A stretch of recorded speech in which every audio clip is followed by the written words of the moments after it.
મોદી સમાજના કુળદેવી મોઢેશ્વર માતાજીનો 23મો પાટોત્સવ આગામી મહાસુદ તેરસને દિવસે ગુરુવારના રોજ ધામધૂમથી ઉજવાશે। ભરૂચના ભોગપુર મૂળ મોદી સમાજના કુળદેવી મોઢેશ્વર માતાજીનો 23મો પાટોત્સવ આગામી મહાસુદ તેરસ તારીખ 22/2/2024ને ગુરુવારના રોજ ધામધૂમથી ઉજવવામાં આવશે, જેમાં સવારના 7:30 કલાકે માતાજીની મહાઆરતી ઉતારવામાં આવશે, ત્યારબાદ કેક કાપવામાં આવશે, ત્યારબાદ સાંજના 4 કલાકે મંદિર પટાંગણમાં માતાજીનો હવન કરવામાં આવશે, ત્યારબાદ Modheshwar social group charitable trust Bharuch દ્વારા સાંજના 5 કલાકે માતાજીને ભવ્ય શોભાયાત્રા યોજાશે, ત્યારબાદ સાંજના 6:30 કલાકે મંદિર પરિસરમાં ચાલી રહેલ હવનમાં શ્રીફળ હોમવામાં આવશે, ત્યારબાદ સાંજના 7 કલાકે માતાજીની મહાઆરતી ઉતારવામાં આવશે, ત્યારબાદ માતાજીનો મહાપ્રસાદ આપવામાં આવશે। આ રૂડા અવસરમાં સહભાગી થવા માટે સમગ્ર ભરૂચ શહેરની ધર્મપ્રેમી જનતાને પધારવા ભાવભર્યું આમંત્રણ પાઠવવામાં આવ્યું છે।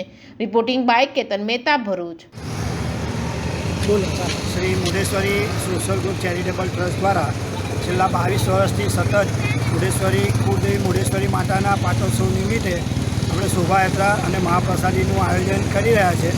આ વખતે પણ મહાસુદ તેરસે એમના પાટોત્સવ નિમિત્તે શોભાયાત્રા અને મહાપ્રસાદીનું આયોજન કર્યું છે।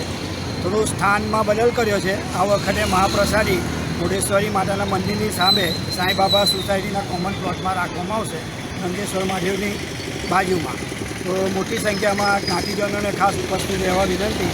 એ મોઢેશ્વરી સોશિયલ ગ્રુપ દ્વારા આપણી સતત 23મી શોભાયાત્રા રહેશે।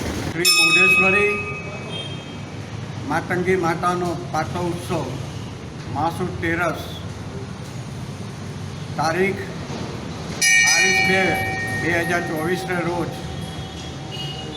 જન્મજયંતિ માતાજીની છે, તે નિમિત્તે સવારે 7:30 કલાકે મહાઆરતી મોઢેશ્વરી માતંગી માતાના મંદિરમાં રાખવામાં આવેલી છે। ત્યાર પછી જન્મજયંતિ નિમિત્તે કેક કાપવામાં આવશે। 4:30 વાગે સાંજે હવનનો કાર્યક્રમ રાખેલો છે। હવન કરવામાં આવશે મંદિરના પટાંગણમાં અને 6:30 વાગે નારિયેલ હોમવામાં આવશે।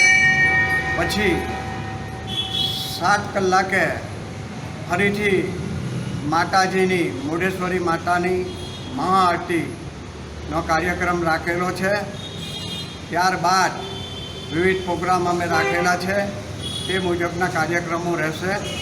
માતાજીના આ કાર્યક્રમમાં માતાજીના પાટો ઉત્સવમાં માતાજીના જન્મજયંતિમાં વધુમાં વધુ લોકો દર્શને આવે, દર્શનનો લાભ લેવા, માતાજીના આશીર્વાદ મેળવવા ભાવભીનું આમંત્રણ ધર્મપ્રેમી જનતાઓને પાઠવું છું।